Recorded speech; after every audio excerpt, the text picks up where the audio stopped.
So AI is changing marketing in that, first of all, it's caused a lot of people to start thinking differently about content and about marketing.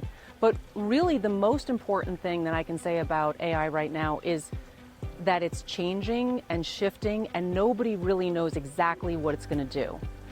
The second most important thing I can tell you is that the big differentiator, and you can look this up, Google says this, they've changed how they are looking at content that ranks, and the ranking protocols that help you to rank really is about individualization.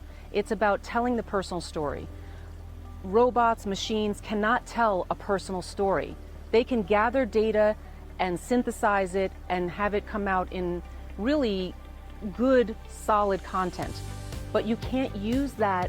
You have to take that and evolve it to how it is meaningful and relates to you and your clients. So it's really about the personal story that you bring to the table. Your own story is your own story. Nobody can make that up. A machine can't make that up. That's what Google wants to hear right now.